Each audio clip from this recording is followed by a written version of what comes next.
এই যে নবাবজাদি, এখনো রান্না হয়নি? দিকে বেলা কত হয়ে গেছে, সেদিকে তোর খেয়াল আছে? এদিকে আমার আদরের ছেলেটা ক্ষুধায় কষ্ট পাচ্ছে।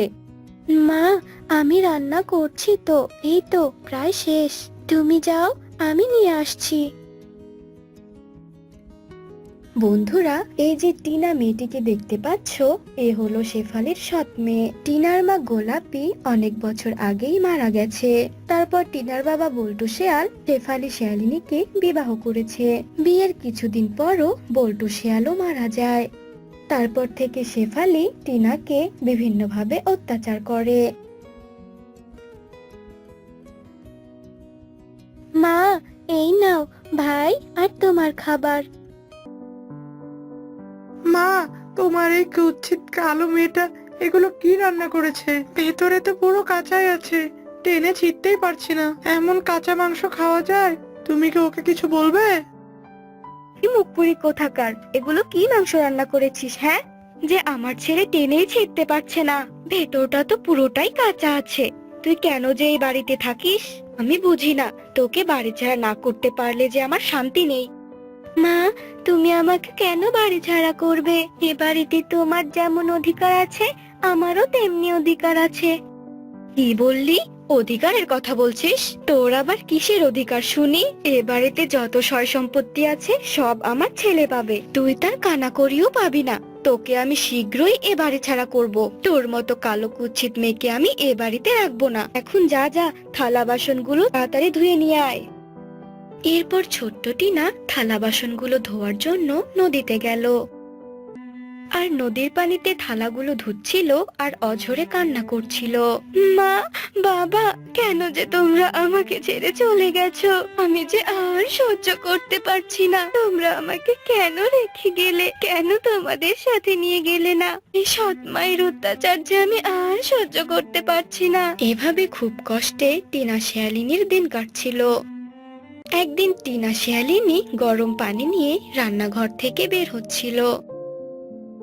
রে, তুই আমার উপর গরম পানি ফেলে আমাকে মারতে চাইছিস? আমি তোকে রোজ রোজ বকি বলে তুই আমাকে গরম পানি দিয়ে মারবি? না না, তোকে আর আমি এ বাড়িতে রাখছি না। তোকে যদি এ বাড়িতে রাখি তাহলে তুই আমাকে আর আমার ছেলেকে তো মেরেই ফেলবি। আর তোর মতো কালো কুৎসিত মেয়েকে বিয়ে দিতে আমার অনেক টাকা খরচ হবে। ওর পিছনে আমার অত টাকা খরচ করার কোনো ইচ্ছে নেই। খুনি বাড়ি থেকে বেরিয়ে যাবি। মা, আমি বাড়ি থেকে বেরিয়ে কোথায় যাব? আমার যাওয়ার মতো তো কোনো জায়গা নেই। আমি তো ইচ্ছে করে তোমার পায়ে গরম পানি ফেলিনি মা। আমার হাত ফসকে পানিগুলো পড়ে গেছে, আর সেখান থেকে কয়েক ফোঁটা পানি মাত্র তোমার পায়ে পড়েছে। আমি এক্ষুনি জঙ্গল থেকে ওষুধ নিয়ে এসে তোমার পায়ে লাগিয়ে দিচ্ছি মা। তোমার পায়ের কিচ্ছু হবে না মা। তবুও তুমি আমাকে বাড়ি থেকে বের করে দিও না। তোমরা ছাড়া তো আমার আর কেউ নেই। তোর এসব ন্যাকা কান্না আমার সামনে কাঁদবি না। তোর এসব ন্যাকা কান্না এক্ষুনি বন্ধ কর, আর এই বাড়ি থেকে এক্ষুনি বেরিয়ে যা। তোর এই ন্যাকা কান্নায় আমার মন গলবে না, বুঝেছিস? যা, ভাগ এখান থেকে। এই বলে তার সৎ মা টিনাকে বাড়ি থেকে বের করে দেয়। আমি এত বড় জঙ্গলে আমি কোথায় যাব, কোথায় থাকবো? আমি তো কিছুই বুঝতে পারছি না। আমি তো এই জঙ্গলে কিচ্ছু চিনি না। হে খোদা, তুমি কেন আমার মা বাবাকে আমার কাছ থেকে নিয়ে গেলে আর আমাকে একা করে রেখে গেলে? টিনা যখন কষ্ট নিয়ে এসব বলছিল, ঠিক তখনই সেখান দিয়ে উড়ে যাচ্ছিল একটি মায়াপরী। আরে, এই মেয়েটা এখানে এভাবে কান্না করছে কেন? এতটুকু একটা মেয়ে, ওর কিসের এত দুঃখ? যাই তো, গিয়ে দেখি তো ব্যাপারটা কি। এই মেয়ে, তুমি এখানে এভাবে দাঁড়িয়ে কান্না করছো কেন? কি হয়েছে তোমার? তোমার কিসের এত দুঃখ? বলো, বলো আমায়। পরি, আমার বাবা মা অনেক আগেই মারা গেছে। আমি এতদিন আমার সৎ মায়ের সাথে থাকতাম। আজ আমার সৎ মা আমাকে তাড়িয়ে দিয়েছে। আমি কোথায় যাব, কোথায় থাকবো তাও জানি না। ও, এই ব্যাপার। খুব খারাপ হয়েছে তোমার সাথে। তবে তুমি কোনো চিন্তা করো না, আমি তোমাকে সাহায্য করব। এই বলে পরি টিনাকে জাদু শক্তি দিয়ে এক ঝুড়ি সাবান দিল। পরি, তুমি আমাকে এগিয়ে দিলে। এগুলো তো সাবান, এই সাবান দিয়ে আমি কি করব? তুমি কোনো চিন্তা করো না, এই সাবানগুলো তোমার ভাগ্য পরিবর্তন করে দেবে। এখন তুমি শুধু কোনো ফাঁকা মাঠে এই সাবানগুলো রোপণ করে দিও। কিন্তু পরি সাবান, আর কোনো কথা বলো না, আমি তোমাকে যা করতে বলেছি তুমি তাই করো। যাও, সাবানগুলো নিয়ে যাও। এই বলে পরি সেখান থেকে অদৃশ্য হয়ে গেল। এরপর টিনা পরির দেওয়া সাবানগুলো নিয়ে এদিক ওদিক একটি জায়গা খুঁজতে শুরু করলো। পেয়েছি, এই সাবানগুলো এখানে রোপণ করার জন্য পারফেক্ট। আমি এই জায়গাতেই সাবানগুলো রোপণ করব। এরপর টিনা পরির দেওয়া সাবানগুলো এক এক করে রোপণ করে। সাবান রোপণ করা তো শেষ হলো, এখন আর কোথায় যাব? যাওয়ার মতো তো কোনো জায়গা নেই। আমি বরং একটা কাজ করি, আজকে রাতটা এই সাবানের জমির উপরেই শুয়ে পড়ি। এই বলে ছোট্ট মেয়ে টিনা সেই সাবানের জমির পাশেই শুয়ে পড়ে। পরদিন সকাল হতেই টিনা তো ভীষণ খুশি হয়ে গেল।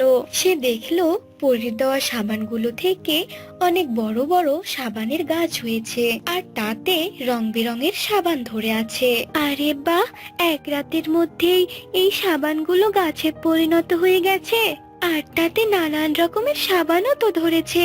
যাই যাই, আমি বরং একটা কাজ করি, এই সাবানগুলো বাজারে বিক্রি করি। এই বলে টিনা এক ঝুড়ি সাবান তুলে বাজারে নিয়ে গেল, আর বাজারে যাওয়া মাত্রই তার রং বেরঙের সাবানগুলো বিক্রি হয়ে গেল। সাবান বিক্রি করে টিনা অনেক টাকা পেল, আর সেই টাকাগুলো দিয়ে টিনা সাবানের জমির পাশে সুন্দর একটি বাড়ি তৈরি করলো। যাক বাবা, আমার ঘর তো হয়ে গেল। বাজার থেকেও অনেক খাবার কিনে এনেছি, এখন আমার আর কোনো কিছুর অভাব নেই। এক কাজ করব, আজ আমি আমার গাছের সাবান দিয়ে গোসল করব। সৎ মা তো আমাকে কোনোদিন সাবান বোলাতেই দেয়নি, দেখবো সাবান দিয়ে গোসল করতে কেমন লাগে। এরপর টিনা তার সাবান গাছের একটি সাবান হাতে নিয়ে নদীতে গোসল করতে গেল, আর তার সাবানের গাছের সাবান দিয়ে গোসল করা মাত্রই তার কালো শরীর সুন্দর হয়ে গেল। আরে, এ আমি কি দেখছি?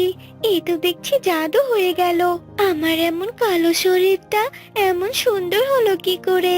তার মানে এ কোনো সাধারণ সাবান নয়, এগুলো জাদুর সাবান।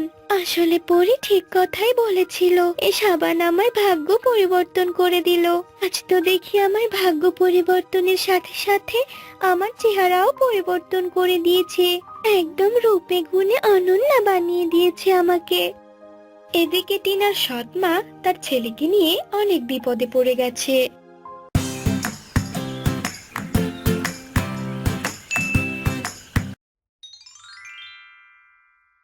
আজ থেকে অনেকদিন আগের কথা। এক গ্রামে থাকতো এক বৃদ্ধা, আর তার ছিল দুইটা ছেলে ও ছেলের বউ। ছেলেরা থাকতো অন্য বনে, আর দুই বউ থাকতো গ্রামেই বৃদ্ধার সাথে। তবে দুই বউ বৃদ্ধাকে একদমই সহ্য করতে পারতো না, সব সময় কোনো না কোনো ভাবে অত্যাচার করে যেত। বৃদ্ধা থাকতো একটা ভাঙা কুঠিরে, আর দুই বউ থাকতো বড় দালানে। তারা সব সময় বৃদ্ধাকে দিয়ে সব কাজ করিয়ে নিত। এমনই একদিন, এই ছোট ছোট এই ছোট শোন, আজ কি রান্না হয়েছে রে? আমার যে খুব খিদে পেয়েছে রে। কি আর বলবো দিদি, বুড়ি তো আজ এখনো কিছুই রান্না করেনি। কি বলছিস কি তুই? এত বেলা হয়ে গেল, এই বুড়ি এখনো রান্না করেনি? তুই এখানে দাঁড়া, আজ আমি বুড়ির মজা দেখাচ্ছি ভালো করে। এই বলে বড় বউ রেগে মেগে বৃদ্ধার কুঠিরের সামনে যায়, আর বৃদ্ধাকে ডাকতে থাকে, বুড়ি, এই বুড়ি, বেরিয়ে আয় ঘর থেকে, বেরিয়ে আয় বলছি। আজ তোর একদিন কি আর আমার একদিন। কই রে বুড়ি, কথা কি কানে যাচ্ছে না নাকি? হ্যাঁ, কি দেখে যে আমার বাবা মা এরকম একটা শিয়ালের ঘরে আমাকে বিয়ে দিয়েছিল তা কে জানে। কি হয়েছে কি বড় বউ, এইভাবে ডাকছো কেন? বলো, আমাকে বলো কি হয়েছে। আমার জিজ্ঞেস করছিস কি হয়েছে? বলি আজ রান্না কে করবে শুনি? বড় বউ, আসলে আজ আমার শরীরটা খুব খারাপ লাগছে, আমি ঠিক মতো হাঁটতেও পারছি না। আজ তোমরা দুই বউ মিলে একটু রান্না করে নাও না মা, দেখছোই তো আমার শরীরটা আজ একদমই ভালো নেই। তবে রে বজ্জাত বুড়ি, তোর এত বড় সাহস, তুই কিনা আমাকে বলিস কাজ করতে? এর মজা তো আমি তোকে দেখিয়ে ছাড়বো, কত ধানে কত চাল, তা তুই এবার বুঝবি। বড় বউ এসব কথা মনে মনে বলে ঘরে চলে যায়, আর ছোটকে বলে, দেখেছিস তো ছোট, বুড়ির কত বড় সাহস, আমাকে বলছে কাজ করতে। যতক্ষণ না আমি বুড়িকে এর উচিত শিক্ষা দিচ্ছি ততক্ষণ আমি মনের ভেতর একদমই কোনো শান্তি পাবো না। তুমি এবারে ঠিক কি করতে চাইছো গো দিদি? বুড়িকে তো আমার একদমই সহ্য হয় না। আরে ওই বুড়ির মুরগি আছে না, মুরগির ডিম বিক্রি করে তো ওর সংসার চলে নাকি। তবে এবার ওই মুরগি আমরা নিয়ে আসবো, এখানে মুরগির মাংস রান্না করে খাবো আমরা। কি বলছো কি তুমি দিদি? বুড়ি যদি কোনোভাবে টের পেয়ে যায় তখন আমাদের কি হবে? মুরগিটা তো বুড়ির খুব শখের গো। কি আর হবে, আমি কি ওই দুষ্টু বুড়িকে ভয় পাই নাকি? হ্যাঁ বুড়ি, তুই এবার বুঝবি কেমন মজা। যেমন ভাবনা তেমন কাজ, দুই বউ মিলে বৃদ্ধার একমাত্র মুরগিটা বাড়ির উঠান থেকে চুরি করে নিয়ে যায়, আর সেই মুরগি তারা রান্না করে। সন্ধ্যা হতেই বৃদ্ধা তার মুরগির খোঁজ করতে থাকে। কি ব্যাপার, আমার মুরগিটা আজ এখনো আসছে না কেন? সব শিয়ালরা মুরগি খায়, কিন্তু এই মুরগির সঙ্গেই তো আমি আমার সব দুঃখ কষ্ট ভাগাভাগি করে নিই। আমার এত সাধের মুরগি কোথায় গেল? দেখি তো কোথায় আছে। আয় আয় আয়, তি তি তি তি তি, আয়, কোথায় গেলি রে? রাত যে হয়ে এলো, খোয়ারে তো উঠতে হবে তোর। আয় আয় বাছা আয়। বৃদ্ধা অনেকক্ষণ তার মুরগিকে খুঁজতে থাকে, কিন্তু সে কোথাও তার মুরগিকে খুঁজে পায় না। খুঁজতে খুঁজতে সে তার বউদের বাড়ির পাশে তার মুরগির পালক দেখতে পায়। তা দেখে বৃদ্ধার আর কোনো কিছু বুঝতে বাকি নেই যে তার মুরগি কোথায় গেছে। তখন বৃদ্ধা তার বউদের ডাকে আর মুরগির ব্যাপারে জিজ্ঞেস করে। ওরে দুষ্টু বুড়ি, তোর মুরগি হচ্ছে আমাদের পেটে। আমরা তোর মুরগি রান্না করে খেয়ে নিয়েছি, অনেক মজাই ছিল তোর মুরগিটা। আহা, কি নরম সুস্বাদু মাংস। জানো তো বুড়ি, আমার একটা মুরগি ছিল, আর সেই শখের মুরগিটার সঙ্গে আমি আমার সব দুঃখ কষ্ট ভাগাভাগি করে নিতাম, অথচ আমার দুই বউয়েরা মিলে সেই মুরগিটাকে ধরে খেয়ে নিয়েছে। এবার আমি কার সঙ্গে দুঃখ ভাগাভাগি করব, আর কিভাবেই বা নিজের পেট চালাবো? ওই মুরগি যা ডিম দিত তা বিক্রি করে তো আমি আমার পেট চালাতাম। তুমি একদম কেঁদো না বুড়িমা, আমি তোমার একটা ব্যবস্থা করছি, দেখবে তোমার আর কোনো কষ্ট থাকবে না। তুমি আর আমার কি ব্যবস্থা করবে বুড়ি? আমি তোমাকে একটা নলকূপ দিচ্ছি বুড়িমা, এই নলকূপটা তোমার ঘরেই থাকবে, কেমন? ওই নলকূপ থেকে অনেক অনেক ডিম পড়বে, তোমার প্রয়োজনের তুলনায় অনেক বেশি ডিম তুমি ওই নলকূপ থেকে পাবে। এতে তোমার দিন চলে যাবে। আমি জানি ওরা নিশ্চয়ই তোমার ক্ষতি করবে, তবে এর ফলও ওরা পেয়ে যাবে। এসব নিয়ে তুমি একদম কোনো চিন্তা করবে না। তুমি সত্যি বলছো পরি?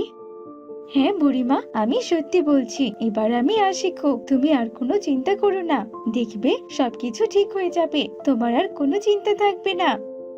এরপর পরে সেখান থেকে চলে যায় আর বৃদ্ধার কুঠিরের ভেতরে একটা ডিমের নলকূপ দিয়ে যায়। তারপর থেকে সে বৃদ্ধা পরীর দেওয়া সেই নলকূপ থেকে ডিম নিয়ে তা বিক্রি করত, আর তা দিয়ে বৃদ্ধার দিন অনেক ভালোভাবেই কাটতো। যাক বাবা যাক, আমার অনেক বড় উপকার হয়েছে। এতদিনে অনেক ডিম আমি বিক্রি করতে পারছি, আমার বড্ড শান্তি লাগছে। আগের তুলনায় আমি অনেক ভালোভাবে দিন কাটাতে পারি। না জানি ওরা দুই বউ আবার কবে আমার এই ডিমের নলকূপটাতে ভাগ বসায়। না, এত কিছু ভাবলে আমাকে চলবে না, আমাকে যে সাবধানে থাকতে হবে। বৃথা পড়ে দেওয়া সেই ডিমের নলকূপের কারণে বেশ ভালোভাবেই থাকতে লাগে।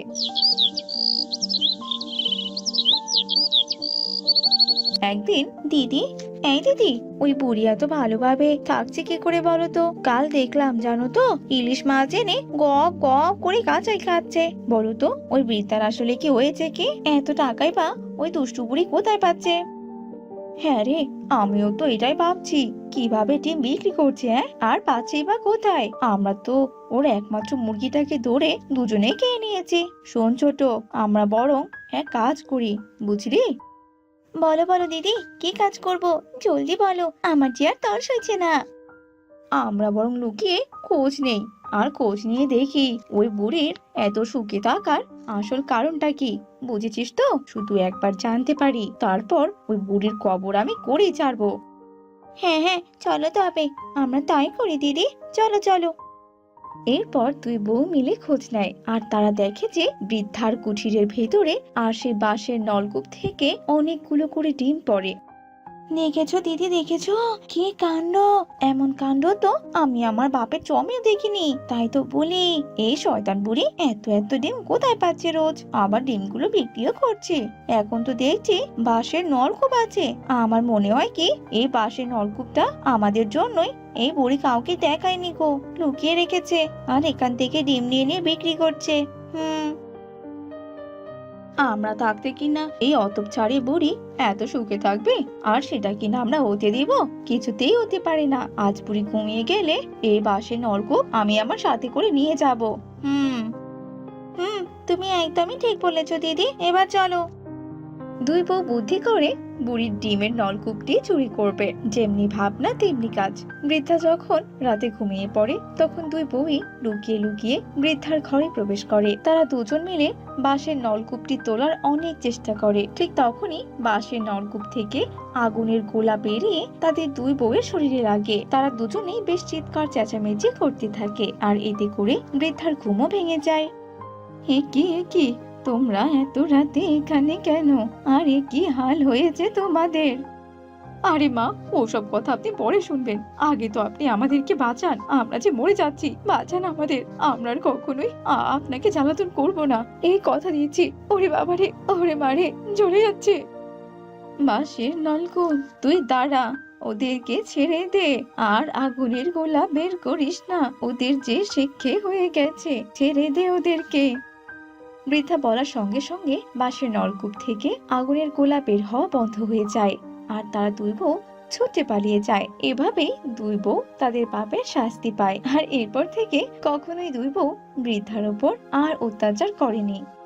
আর বৃদ্ধাও তার বাঁশের নলকূপ আর ডিম দিয়ে সুখে শান্তিতেই তার দিন কাটাতো।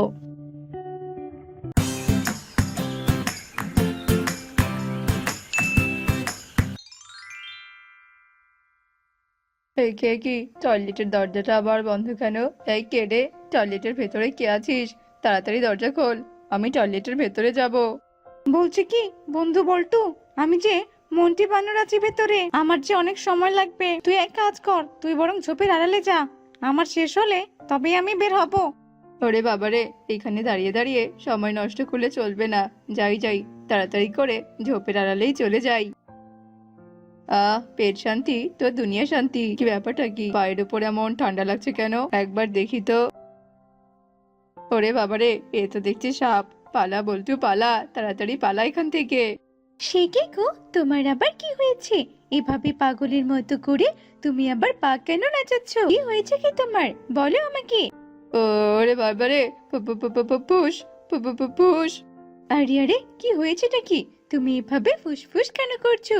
কি হয়েছে কি, বলবি তো আমাকে? আরে কি তোমার শরীর থেকে এমন বাজে গন্ধ কেন আসছে?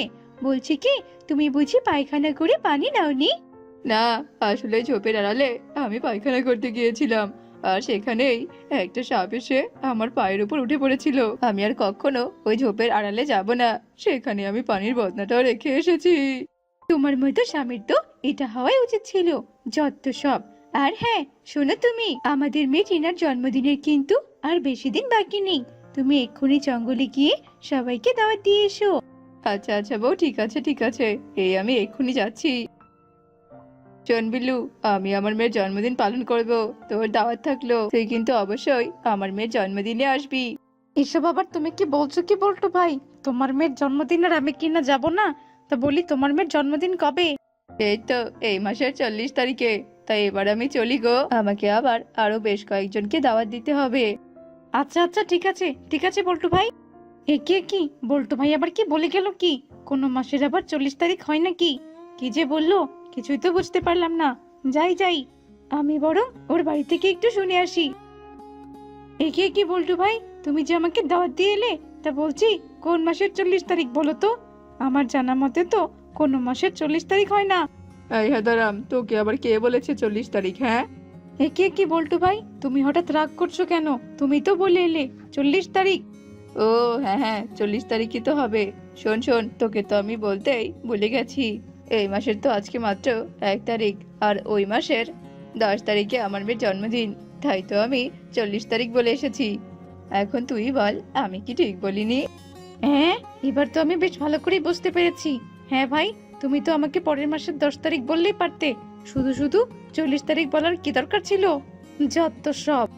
বউ, আমি মাঠে কাজ করতে যাচ্ছি, আমার কোদালটা একটু দাও তো।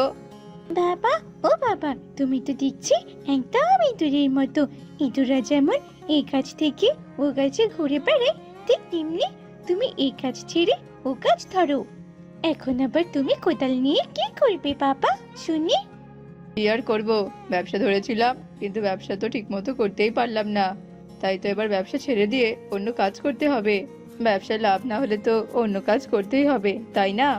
এরপর বল্টু কোদাল নিয়ে জমিতে যায় আর সে জমিতে গিয়ে মাটি কাটতে থাকে। মাটি কাটতে কাটতে হঠাৎই বল্টু মাথা ঘুরে মাটিতে পড়ে যায়। আরে আরে বল্টু, তুই আবার এখানে মাথা ঘুরে পড়ে গেলি কেন? এসব কাজ তুই কেন করছিস বলতো? তুই কি আর এইসব কাঠ পড়া রোদের মধ্যে এসব কাজ করতে পারবি না কি বলতো? শোন শোন, এইসব কাজ তোর দ্বারাই হবে না। শোন, তুই এক কাজ কর, রাস্তার মোড়ে খাবারের একটা দোকান দে, সেখান থেকে তুই অনেক ভালোই লাভ করতে পারবি। মামা, তুমি যে একদম ঠিক কথা বলেছো, এসব কাজ যে আমাকে দিয়ে হবে না, আমাকে ওই খাবারের দোকানই দিতে হবে। ঠিক আছে গো মামা, এখন একটু আমার সুস্থ লাগছে, এই আমি চলি। কি গো, তুমি না জমিতে কাজ করতে গিয়েছিলে? বলি, সেখানেও নিশ্চয় কোনো কাজ করে আসতে পারোনি। আমি বলেছিলাম না, তোমার মতো স্বামীর দ্বারা কোনো কাজ করা একেবারেই সম্ভব নয়। বউ, এবারে আমি একটা ভালো ব্যবসার আইডিয়া পেয়েছি, ব্যবসাটা খুব ভালো। আমি ভেবেছি এবারে আমি রাস্তার মোড়ে একটা বিরিয়ানির দোকান দেব। তুমি তো খুব ভালো বিরিয়ানি বানাতে পারো বলো। বাবা বাবা, তুমি তো সবসময় অনেক কিছু করো বলো। এবার না হয় তুমি একটা বিরিয়ানির দোকান দাও। দেখো, বিরিয়ানির কোনো ব্যবসা তুমি করতে পারো কি না।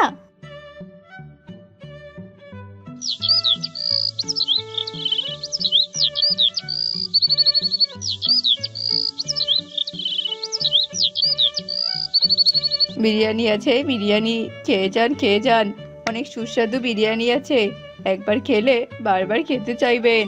আসুন আসুন, বিরিয়ানি খেয়ে যান, বিরিয়ানি।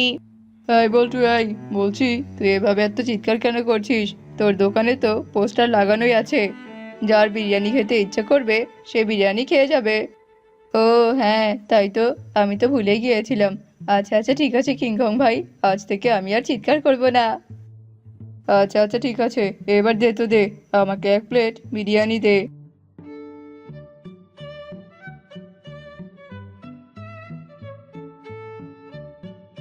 আরে বাহ, অনেক স্বাদের বিরিয়ানি রান্না করেছিস তো, বেশ ভালো হয়েছে। এই নে তোর বিরিয়ানির টাকা। এই যে ভাই, এই যে আপনি যে এখানে বিরিয়ানি বিক্রি করছেন সেটা তো সবাই দেখতে পাচ্ছে। এখানে বিরিয়ানির হাঁড়িও আছে, তাহলে আবার আপনি শুধু শুধু এই পোস্টার কেন লাগিয়ে রেখেছেন? ওটা খুলে ফেলুন আর আমাকে বিরিয়ানি দিন।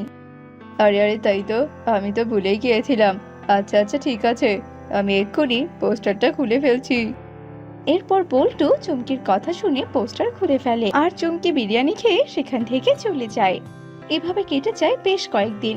একদিন,